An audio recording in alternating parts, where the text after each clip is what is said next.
Kau ni. Kenapa? Kenapa babi kau? Kenapa cik? Hantar barang apa? AC kau, buruh AC kau. Kenapa ni? Kau hantar barang apa? Tunjuk. Hantar barang apa?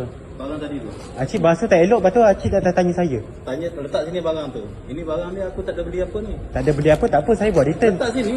Aku nak tengok. Ni. Ini kerja kau orang ni. Kerja korang. Ambil. Letak Saya sini. hantar Aku barang ambil je ni. gambar. Ha, tengok ni. Ha. Saya hantar barang je, tak ada apa Bagi pun. kau sini. Bahasa lepas tu macam tu. Memang pun. Saya kerja hantar barang je. Letak sini. Ha. Kau yang letak. Kenapa? Tekan loceng banyak kali tu apa hal? Letak Yelah, itu. saya Aku nak ambil tanya ni gambar. barang acik ke? Aku pekak ke dalam rumah tu? Sebab tak keluar Ha? tu saya tanya. Kau jangan. Kau ni. Kenapa? Kenapa babi kau? Tak ni barang acik ke? Tak Kalau payah. tak, Letak situ. Aku nak tengok nama ni. ha, tengok. Ni, ada detail dah. Tu saya tanya ni barang acik ke? Saya tanya elok tu je. Ni Kalau tengok. tak kau ada elok.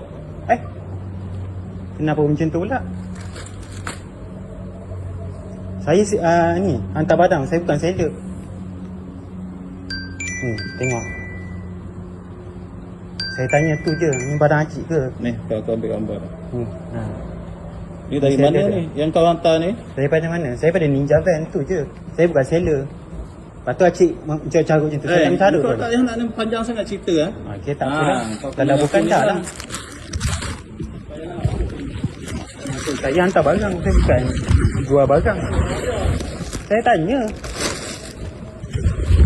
Saya tak mencarut dari tadi. Pula kau ajar. Kau ada lebih, tanya aku pula.